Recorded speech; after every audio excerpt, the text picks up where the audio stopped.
Pertemuan ketiga, kesimpulan andaku, musuh kita sudah jelas. Kedua, sudah transparan. Ketiga, mereka sudah berani terang-terangan. Ketika Islam jadi korban, disembunyikan. Ketika Islam jadi pelaku, diangkat media setiap hari. Lihat kasus Binjai Selatan. 23 orang dipaksa murtad, 5 orang dibunuh, dan dibalsem kalau tidak mau menghafal Al-Quran. Sudah sampai kan? Saya sudah langsung telepon ke sana, aktivis Islam kita. Saya tanya, benar Pak, nama pendetanya Sempurna Tarigan, usia 42 tahun. Nyaris tidak diangkat di media. Bandingkan ketika Dewan Dakwah Indonesia menyetop acara kebaktian di salah satu gedung di ITB. Ridwan Kamil teriak, Presiden rapat mendadak. Ketika Islam pelaku, negara kepanasan. Islam korban, maaf, negara diam. Kenapa? Sekuler sudah masuk ke sistem berpikir semua sel di Indonesia. Garis bawahi, kata kunci hari ini. Sekulerisasi sudah masuk ke sistem berpikir semua sel di Indonesia.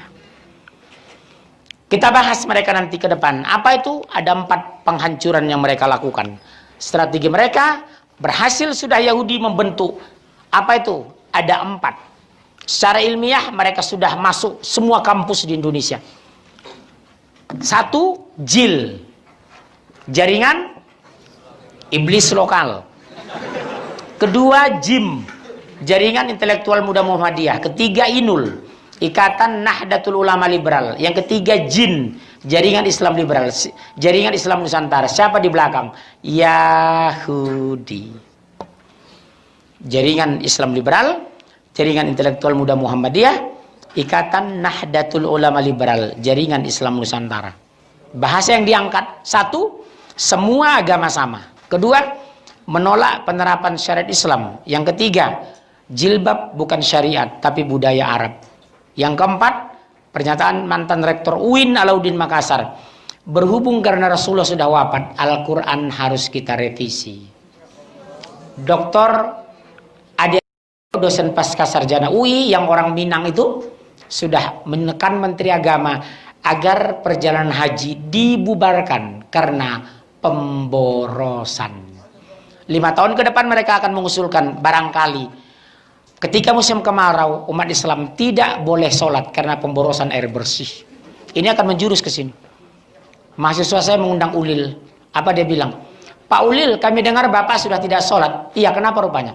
Betul Bapak tidak sholat? Iya, saya tidak sholat. Kenapa Bapak tidak sholat? Saya tidak minta dilahirkan untuk sholat. Itulah Indonesia hari ini. 15 tahun berhasil mereka. Panen besar tahun ini, panen raya JIL. Selama 5 tahun. Apa itu? Udah muncul bahasa anak muda sekarang. Semua agama sama. Di kampus sudah muncul pernyataan orang. Ngapain lu sholat?